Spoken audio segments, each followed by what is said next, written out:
The alien queen's claws dug into Ethan's shoulder as she held the battered notebook inches from his face.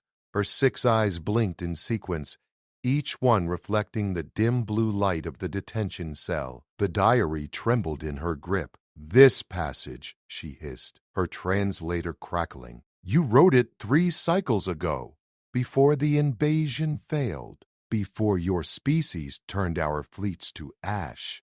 Ethan's muscles refused to obey. The paralysis toxin she'd injected kept him upright but frozen, a statue of flesh and terror.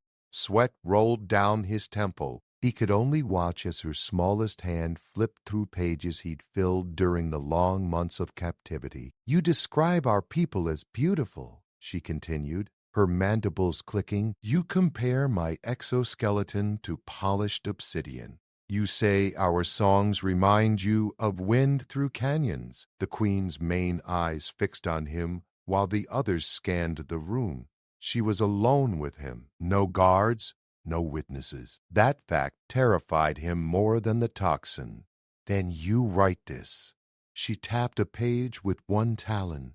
"You write that you understand why we came, that Earth took your forests too, your oceans, that humans are locusts pretending to be guardians." Ethan's heart hammered. He'd written those words in despair in the darkest hours when he thought he'd never see sunlight again, when the Zinthara had seemed less like conquerors and more like desperate refugees with weapons. But here, her voice dropped to something almost gentle. "Here you write about me specifically. You watched me spare the human child in Sector 7. You saw me redirect the bombardment away from the hospital towers. You noticed." She moved closer.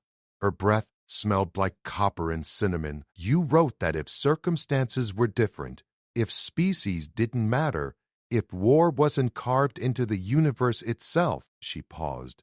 "You wrote that you could love something like me." The queen's smallest hand touched his frozen face. "The war is over, Ethan Cross. Your people won.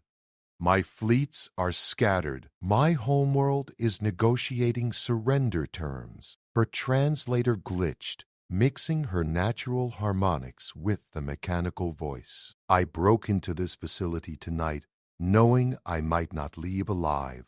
I needed to know if these words were real or if they were the fever dreams of a broken prisoner." She leaned close enough that he could see his reflection in her compound eyes. "So, I will ask you once, and the paralysis will fade enough for you to answer truthfully. Your body cannot lie in this state."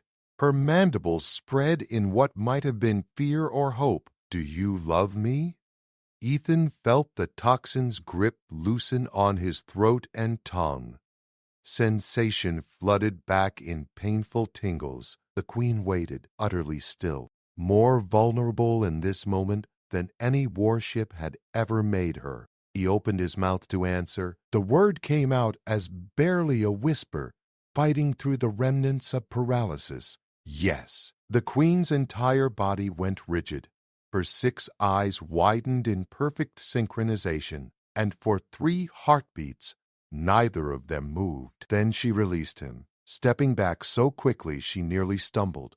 Her claws retracted. "Impossible," she breathed. "The toxin forces truth. But I thought you would curse me, spit at me. Humans hate us." Ethan's legs buckled. He caught himself against the cell wall, pins and needles racing through his limbs as circulation returned. "Humans hate a lot of things," he managed. "Doesn't stop us from being idiots about who we fall for." She made a sound like breaking glass. Laughter, he realized, alien laughter that his ears barely knew how to process. "They will execute me if they find me here," she said. "Your military already has 4 of my cousins in classified holding. They parade my generals through your media channels. I am the butcher of Europa, the scourge of the belt. They made me into your devil." "You killed 3 million people on Titan," Ethan said. The feeling was returning to his arms now. "You glassed the southern continent of Mars. I didn't forget that when I wrote those words. No, she agreed. You wrote them despite that, which makes you either the most forgiving creature I have ever encountered or the most broken. Maybe both. He flexed his fingers, watching them shake. You read the whole diary? Every page. Twice she moved to the cell's single window, her silhouette sharp against the stars beyond. You wrote about your sister, how she died in the first bombardment, how you joined the defense forces knowing you would likely die too. Ethan's throat tightened. Then you know why I understand desperate actions. Sarah didn't have to volunteer for the evacuation transports. She chose to, just like your people chose to flee a dying star and thought conquest was the only answer. We were wrong, the Queen said quietly. We should have asked, should have negotiated. But we were so certain that no species would willingly share resources with aliens. Your own history suggested as much. Yeah, well. Ethan pushed off from the wall, testing his legs. We're hypocrites like that. We'll fight over oil and borders, but put an outside threat in front of us, and suddenly we're all best friends. She turned from the window. The human delegation arrives in 6 hours to finalize terms. I will be transferred to a public trial. The Zinthara Council has already disavowed me to save themselves. I will face your justice alone. That's why you came, Ethan realized. Not just to ask about the diary. You came to say goodbye. I came because I needed to know if one human saw me as more than a monster before your people decided my fate. Her smallest hands twisted together, a gesture so human it startled him. I needed to know if what I felt reading your words was mutual or simply wishful translation. Ethan crossed the cell in 4 unsteady steps. He stopped just beyond her reach. What you felt?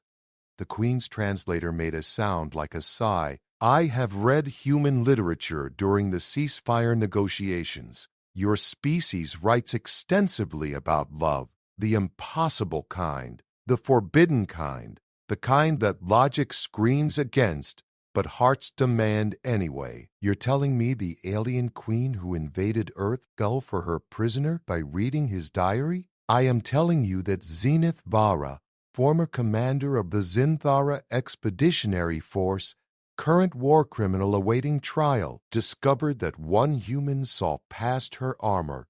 She extended her largest hand, palm up, and that she wishes she had met Ethan Cross under any other circumstances but these. Ethan stared at her hand. 4 fingers, each tipped with a retractable claw. Exoskeleton that could crush his skull. Biology so different from his own that evolution had never intended them to even breathe the same air. He placed his hand in hers.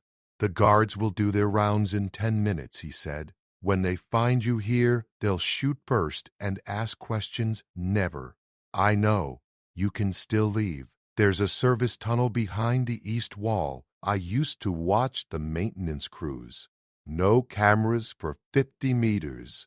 Zenith's eyes studied him. You would help me escape? After everything?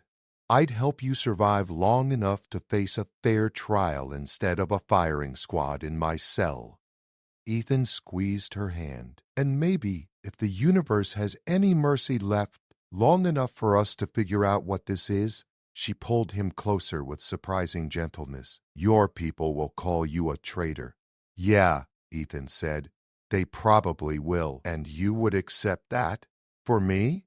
He looked up at her alien face, at the being who had burned worlds and spared children, who had read his most private thoughts and traveled across a hostile city just to ask one question. Right next part, he said, echoing her words with a slight smile. Then the alarms began to scream. Red emergency lights flooded the cell. Zenith's grip on Ethan's hand tightened for a fraction of a second before she released him and spun toward the door. Her combat instincts took over, body lowering into a defensive crouch. That's not the patrol alarm, Ethan said, his military training cutting through the chaos. That's a breach alert. Something's wrong with the facility. The building shuddered. Dust rained from the ceiling. Somewhere distant, an explosion punched through metal and concrete. Your people found me, Zenith said. They're launching a rescue operation. No. Ethan moved to the window, pressing his face against the reinforced glass. Look at the sky. Zenith joined him. Her smallest eyes went wide. Ships descended through Earth's atmosphere like falling stars. But these weren't human vessels. The designs were wrong. Angular where Zinthara craft were curved. Burning with green propulsion instead of blue. Dozens of them, maybe hundreds, all converging on the detention facility. Crevathi, Zenith whispered. The scavenger clans. They must have followed our retreat path. Another explosion rocked the building. The cell door buckled inward, its electronic lock sparking and dying. Ethan grabbed the frame to steady himself. I don't understand, he said. Who are the Crevathi? Opportunists. Pirates. They watched our war with your species and waited to see who would weaken themselves enough to become prey. Zenith moved to the damaged door, testing its integrity. They will strip this facility for technology. Kill anyone who resists. Take prisoners for ransom or worse. The door groaned under her strength but held, she hissed in frustration. Your military response time? She demanded. Ethan calculated quickly. This is a black site. Officially, it doesn't exist. By the time anyone acknowledges the attack and mobilizes forces, 15 minutes minimum, probably 30, we will all be dead or taken in 10. Gunfire erupted in the corridor outside. Human weapons, their sharp reports distinct even through the walls. Then something else answered. A sound like tearing fabric amplified 1,000 times. The human guns went silent. Zenith slammed her shoulder into the door. Once, twice. On the third impact, the hinges screamed and gave way. She stumbled into the hallway, immediately dropping into a combat stance. 3 human guards lay motionless on the floor. Their bodies were intact, but their skin had turned a mottled gray color. Beyond them, something chittered in the darkness. Sonic weapons, Zenith said. They vibrate your cells until organs rupture. Crevathi prefer their victims unmarked for the slave markets. Ethan's stomach churned, but he forced himself to move. He knelt beside the nearest guard and pulled the pistol from the man's holster. The weapon felt heavier than he remembered from basic training. You know how to use that? Zenith asked. Point the dangerous end at things I don't like and pull the trigger until they stop moving. Ethan checked the magazine. I'm not helpless. A figure rounded the corner at the far end of the hallway. It stood on 4 legs, its torso rising from the front pair like a centaur. Its head was all angles and sharp edges, like someone had tried to sculpt a face from broken mirrors. The sonic weapon in its hands looked biological, pulsing with bioluminescent veins. It saw them and shrieked. Zenith moved faster than Ethan's eyes could track. She crossed 15 feet in a single leap, her claws extending mid-flight. The Crevathi tried to bring its weapon up, but she was already inside its guard. Her talons found the joints in its armor and tore through with surgical precision. The alien collapsed, ichor spraying across the walls. Stay close, Zenith commanded. More will come. They ran. Ethan's legs still felt weak from the paralysis toxin, but adrenaline pushed him forward. They passed cell after cell, all empty except for one that held a Zinthara soldier. Zenith paused for a heartbeat, meeting the other alien's eyes, then kept moving. You're not freeing your people? Ethan gasped. That one is a true war criminal, Zenith said. He enjoyed the killing. I do not save monsters. The hallway opened into a security hub. Monitors showed the facility's exterior, where Krevathi soldiers were cutting through the perimeter fence. Other screens displayed interior corridors filling with the scavenger aliens. One camera showed the main holding area where human prisoners were being herded into groups. There, Ethan pointed. Civilians. Scientists who were studying your technology. They're not soldiers. Zenith studied the screens. The armory is 2 levels down. If we can reach it, we can arm ourselves properly, fight our way to the surface, and leave those people to die? Ethan, there are 40 Krevathi between us and that holding area.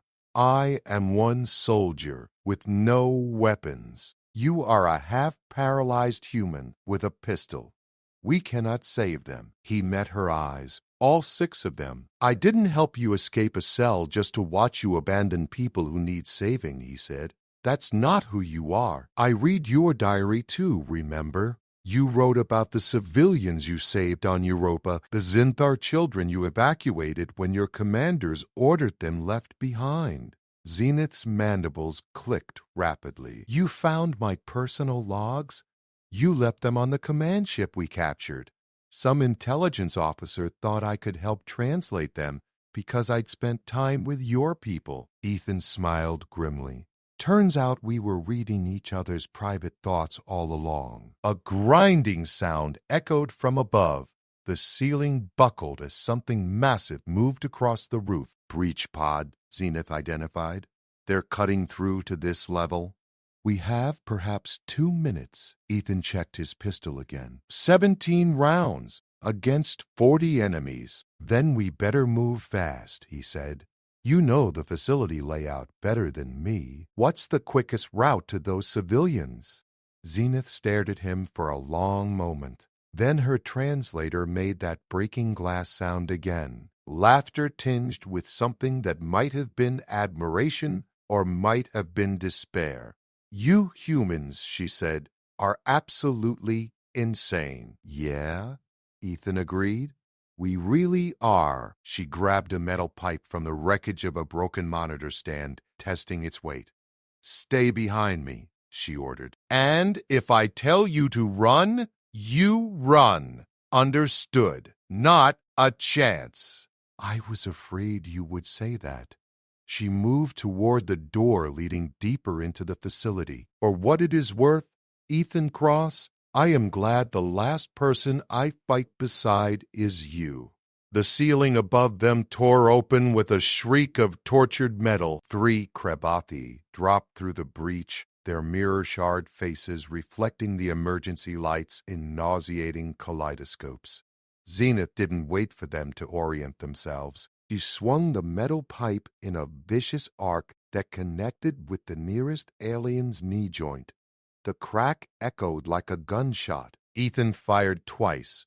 The first shot went wide, adrenaline ruining his aim. The second caught a Krevathi in its center mass. The creature stumbled, but didn't fall. Their armor was better than he'd hoped. Necks, Zenith shouted. Aim for the necks. The third Krevathi raised its sonic weapon. Ethan threw himself sideways as the air turned to razors. The wall behind where he'd stood crumbled into powder. His ears screamed with phantom pain, even though the weapon had missed. Zenith drove her pipe through the gunner's throat before it could fire again. She wrenched the weapon free and tossed it to Ethan.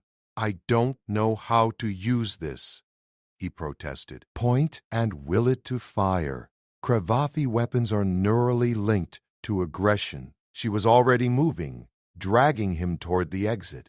Think angry thoughts. They burst into a stairwell. The sounds of fighting drifted up from below, human voices screaming. Krevathi chittering in what might have been excitement or command language. Ethan tried not to imagine what was happening down there. 3 flights, Zenith said. The holding area is on sub-level 2. We take them by surprise, hit hard, grab as many civilians as we can, and retreat to the vehicle bay. That's not a plan. That's a suicide. Run with extra steps. Do you have a better suggestion? Ethan thought frantically. The facility's layout scrolled through his memory. He'd studied it during his first weeks of captivity, looking for escape routes that never materialized. The ventilation system, he said. The main shaft runs parallel to the holding area. We can drop in from above. They won't expect an attack from the ceiling. Zenith's eyes blinked in sequence, the way they did when she was calculating odds. The shaft grating will be secured. We would need cutting tools or someone strong enough to rip it open. Ethan looked at her pointedly. She made that breaking glass laugh again. You have entirely too much faith in my physical capabilities. I've seen you bend steel doors. A ventilation grate is nothing. They took the stairs 3 at a time, moving down instead of up. The sounds of combat grew louder. On the sub-level 1 landing, they encountered 2 Cravathi dragging a human scientist between them. The woman was conscious, but her eyes were glazed, her body limp. Ethan didn't think. He raised the sonic weapon and thought about Sarah dying in the bombardment, about the hospital ship that never made it off Mars, about every person he'd failed to save during the war. The weapon discharged with that terrible tearing fabric sound. Both Cravathi convulsed and dropped. The scientist collapsed with them, but she was breathing, her skin still its normal color. Grab her, Zenith ordered. She was already lifting the woman over her shoulder. We cannot leave her here. They found the ventilation access behind a maintenance panel. Zenith set the scientist down gently, then gripped the grating with all 4 hands. Her exoskeleton creaked. The metal groaned. For a moment, nothing happened. Then the grating tore free with a shriek. Inside, Zenith hissed. Quickly, Ethan climbed in first, pulling the unconscious scientist after him. The shaft was cramped, forcing him to crawl on his belly. Zenith followed, her larger frame barely fitting. They moved in darkness broken only by occasional maintenance lights. Below them, voices filtered through the ductwork. Cravathi commands, human pleading.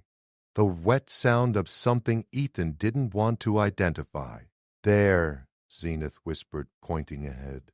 Light streamed through another grating. Through it, Ethan could see the holding area. 20 humans huddled against the far wall, guards in uniform, scientists in lab coats, even a few civilians who must have been visiting family members before the attack. They were surrounded by 8 Cravathi, weapons trained on the group. A 9th Cravathi stood apart from the others.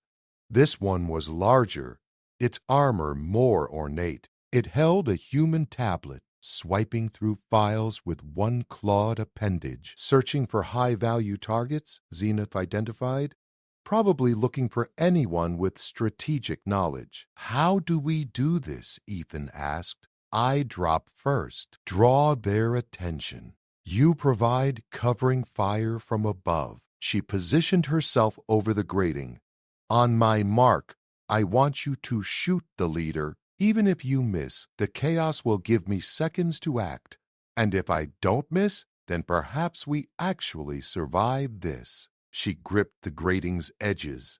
3, 2, wait, Ethan said. After this, after we get these people out, you know the military will separate us. They'll lock you down even harder. We might not get another chance to talk. Zenith looked back at him, all 6 eyes glowing faintly in the darkness. Then we make sure there's an after, she said. 1. She ripped the grating free and dropped 10 feet to the floor below. The Cravathi spun toward her, but she was already moving. Her borrowed pipe caught the nearest guard across its mirror face, shattering it into fragments.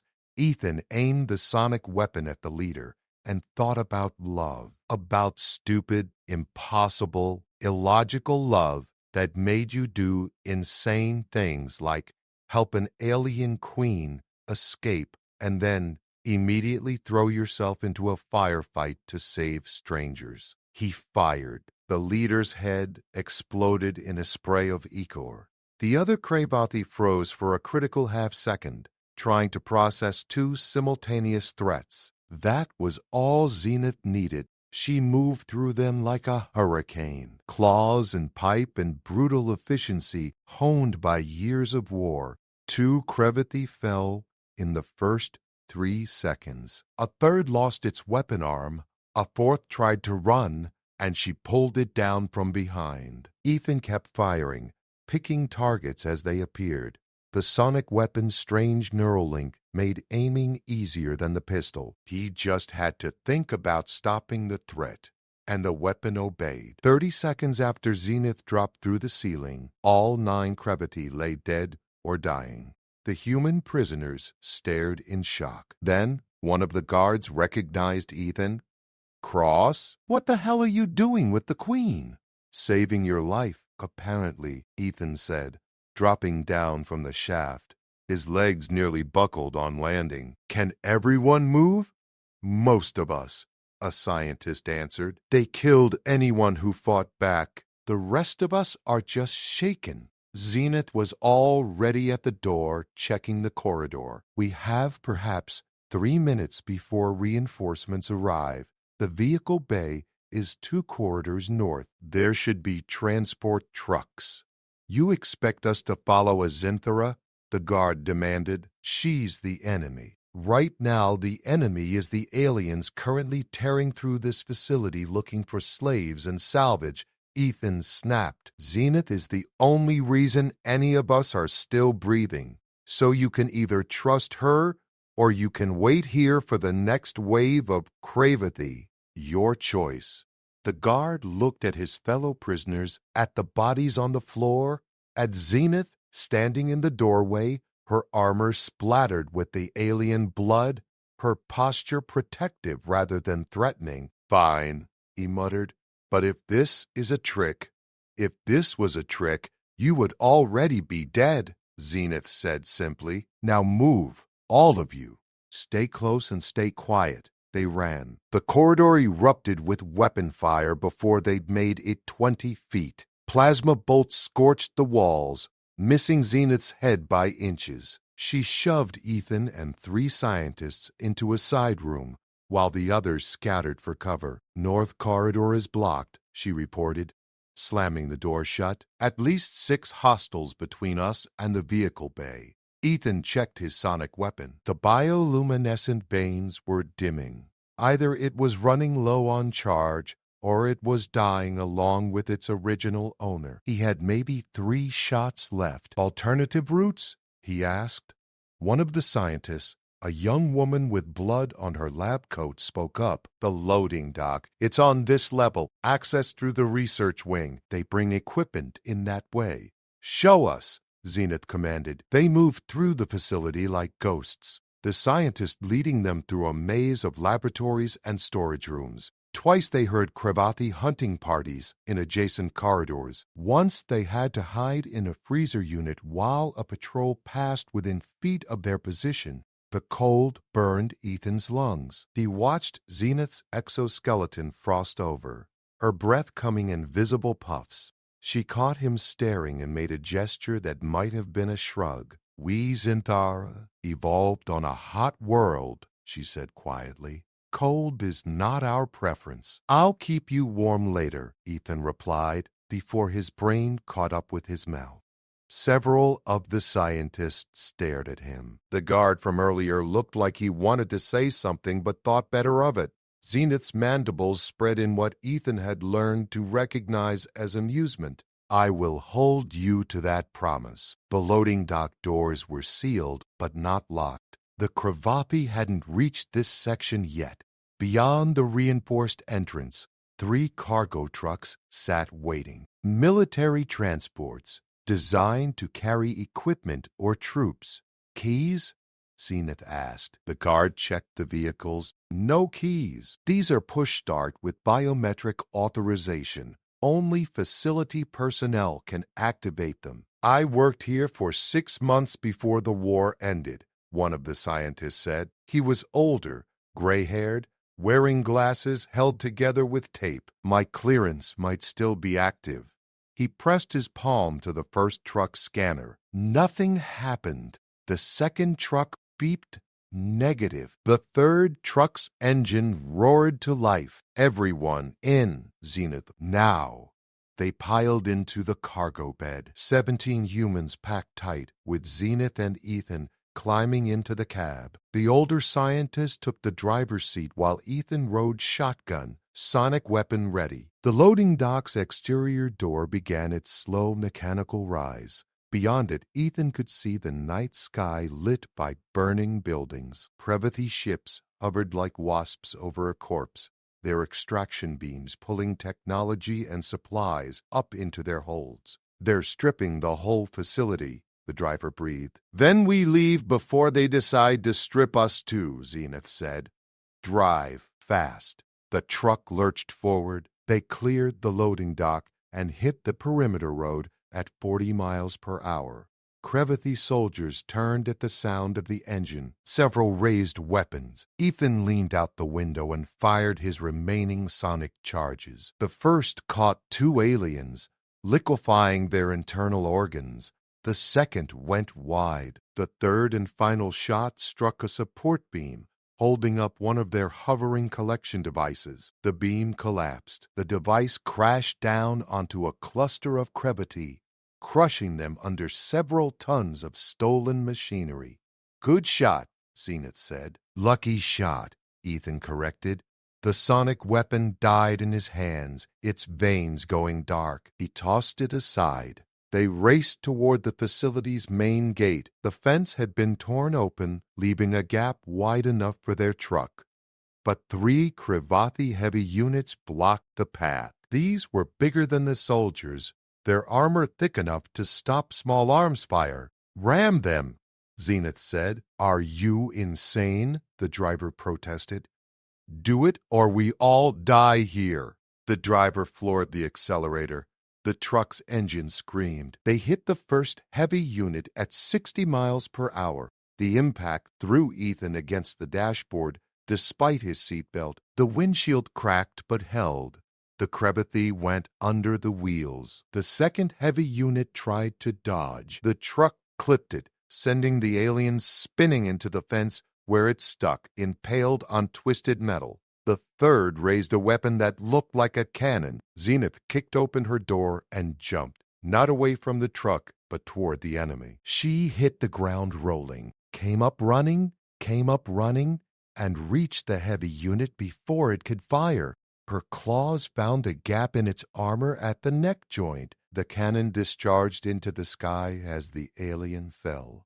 Zenith sprinted after the truck, her longer stride letting her catch up. She grabbed the door frame and hauled herself back into the cab as they cleared the gate. "Where to?" the driver asked, his hands shaking on the wheel. "Away from here," Ethan said. "Anywhere away from here." They drove for 10 minutes before the radio crackled to life. A human voice, professional and clipped. "Unidentified vehicle fleeing detention facility, Sierra 7. This is Air Command. State your identity and intentions immediately." The driver grabbed the radio. "This is Dr. Lawrence Kane, facility research staff. We have 17 civilians and 2 combatants fleeing a Crevathi assault on the facility, requesting immediate support and medical assistance." A pause. Then, "Copy that, Dr. Kane. We have you on satellite. F-22s are inbound to engage the Crevathi ships. Ground forces are 10 minutes out. Proceed to coordinates I'm sending to your vehicle's GPS. There's an emergency rally point." The truck's navigation screen lit up with a waypoint. "Acknowledged," Kane said. "Be advised, one of our combatants is Zinthara. She aided our escape and engaged multiple hostiles to protect civilians." The silence on the other end stretched for 5 full seconds. "Say again, Dr. Kane. Did you say Zinthara?" "Affirmative. The Queen herself. She saved our lives." Another pause. When the voice returned, it was colder. "Understood. Proceed to the rally point. We'll have personnel waiting." The radio clicked off. Zenith stared out the window at the burning facility shrinking behind them. They will arrest me the moment we arrive. Probably, Ethan agreed. You could have told him I was Crevathy, or said nothing at all, given me time to escape into the wilderness. You saved 17 people tonight. They deserve to tell that story. Whatever happens next, the truth should be part of it. Zenith's smallest hand found his. Their fingers intertwined, human flesh and alien exoskeleton. You understand what you have done, she said softly. By helping me, by standing with me. Your military will question your loyalty. Your people will doubt your sanity. The life you had before tonight is over. Ethan watched the stars above them, the same stars that Zenith's people had traveled between in search of a new home. The same stars that humanity was just beginning to explore. Maybe, he said, but at least whatever comes next, we'll face it knowing we did the right thing. That has to count for something. The truck drove on through the night, carrying its cargo of survivors toward an uncertain future. Behind them, human jets screamed overhead, their missiles turning Crevathy ships into falling stars. And in the cab, two people from different worlds held hands and hoped that the universe still had room for impossible things. The rally point was a fortified checkpoint 20 miles from the facility. Floodlights turned night into day as the truck approached. Soldiers in full combat gear formed the perimeter, weapons trained on the vehicle before it even stopped. Ethan saw the sniper positions on the rooftops, the anti-armor emplacements, the heavy weapons teams with ordnance designed to punch through alien armor. They weren't taking chances. Let me out first, Zenith said. Alone, hands visible. It will reduce the likelihood of them opening fire on everyone. No, Ethan said firmly. We walk out together or not at all. Ethan, please. I have survived wars and invasions. I will survive this. But I cannot bear the thought of you being shot because you stood beside me. Too bad. He squeezed her hand once, then released it. Ready? She clicked her mandibles in resignation. Your species' stubbornness will be studied by xenobiologists for generations. Good. We should be known for something. They opened the doors simultaneously. Ethan stepped out with his hands raised. Zenith followed, all four of her arms spread wide, her posture deliberately non-threatening. 50 weapons tracked their movement. A colonel emerged from the command tent, his face hard as granite. He looked at Zenith, then at Ethan, then at the cargo bed where the rescued civilians were climbing down. Cross, the colonel said. Dare to explain why you're escorting the Butcher of Europa into a secure military position? She stopped being the Butcher when she started saving lives, sir, Ethan replied. The Crevathy hit the facility. Zenith fought beside us, killed at least 15 hostiles, got these people out alive. The colonel's jaw worked. That's supposed to earn her a medal? She's still responsible for 3 million dead. I'm not asking for a medal. I'm asking for her to be treated fairly, tried properly, given a chance to speak in her own defense. You fell for her, the colonel said flatly. It wasn't a question. That diary the intelligence boys found, it was about her. Ethan met his gaze without flinching. Yes, sir. You understand that makes you compromised, potentially a security risk. At minimum, you'll be discharged. At worst, court-martialed for aiding an enemy combatant. I understand, sir, but I'm not wrong about what she did tonight. Ask any of them. He gestured to the civilians being checked by medics. They're alive because of her. Dr. Kane stepped forward, still shaking but resolute. The colonel speaks the truth. The Queen protected us, fought for us. She could have escaped during the chaos, but stayed to ensure we reached safety. Other voices joined in, the scientist with the taped glasses, the guard who'd questioned Ethan earlier. even the young woman with blood on her lab coat, all of them confirming the story. The colonel's expression didn't soften, but something shifted behind his eyes. He turned to Zenith. "You have anything to say for yourself?" Zenith straightened to her full height. "I have committed acts in war that I cannot undo. I have taken lives I cannot return. If your justice system demands my execution, I will accept that consequence. But know this, tonight I was given a choice between escape and honor, between survival and sacrifice. I chose to stand with humans against a common enemy. I would make that choice again." Pretty words from a war criminal. Not words, truth. She glanced at Ethan. "I learned from someone brave enough to see past what I was and recognize what I could become." The colonel was quiet for a long moment. Around them, the checkpoint held its breath. "Take her into custody," he finally ordered. "Full restraints. She's to be transferred to the International Tribunal facility by morning." He looked at Ethan. "You're confined to quarters pending investigation. We'll determine what charges, if any, to bring." "Understood, sir." Two guards approached Zenith with mag cuffs designed for Zinthera physiology. She extended her arms without resistance. The cuffs clicked into place, their blue glow indicating active restraint fields. "One request," she said to the colonel. "May I have a moment with Ethan Cross before I am taken?" The colonel studied them both. 2 minutes. I'll be generous and call it a debriefing." He walked far enough away to give them privacy, but stayed close enough that his snipers had clear shots. The other soldiers maintained their positions, weapons still ready. Zenith turned to Ethan. The restraints limited her movement, but she managed to lean closer. "Thank you," she said softly, "for seeing me, for believing the words in your diary were worth risking everything." "They were true," Ethan said. "All of them, even the parts I was afraid to admit to myself. I know. That is why they mattered." Her smallest eyes focused on him while the others watched the perimeter. "The tribunal will likely sentence me to life imprisonment, possibly execution. We may not speak again after tonight. Then I'll write you letters. Fill 1,000 diaries if I have to. Make sure you know you're not forgotten. And if they forbid it, then I'll find another way. I'm human. We're good at being stubborn, remember?"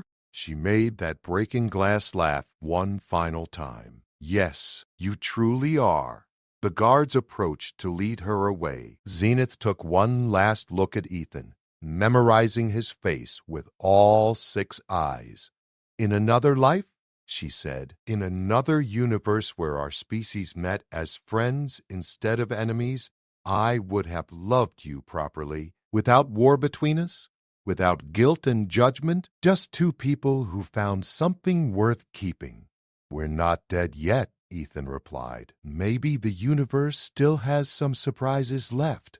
"Perhaps." She let the guards turn her toward the transport vehicle. "Goodbye, Ethan Cross. Thank you for reading my diary, and for letting me read yours. Goodbye, Zenith Vara. Thank you for asking that question." She walked away under armed escort, her head high despite the restraints. Ethan watched until the transport doors closed and the vehicle pulled away into the night. The colonel returned to his side. "You really love her?" "Yes, sir." "You know they'll use that against both of you. The prosecution will claim she manipulated you, that your judgment was compromised from the start. Let them claim what they want. I know what's true." The colonel sighed. "You're either the bravest fool I've ever met or the most foolish brave man. I haven't decided which. Can I be both? Get to quarters, Cross. And for what it's worth, those civilians are alive because you made a hard call tonight. That counts for something in my book." Ethan saluted and walked toward the barracks building. Above him, the sky was clearing. The Krivati ships had been destroyed or driven off. Earth was safe for another day. Somewhere in a secure transport, Zenith was being taken to face justice for her crimes. but she'd also face it knowing that one human had seen her worth saving, had risked everything to give her a chance at redemption. In his pocket, Ethan's fingers found his battered diary, the same one Zenith had read by cell light. Searching for answers to impossible questions, he would write in it tonight. New words about new truths, about the night a queen and a soldier fought side by side against the darkness, about love that made no sense but existed anyway, stubborn and fierce and refusing to die.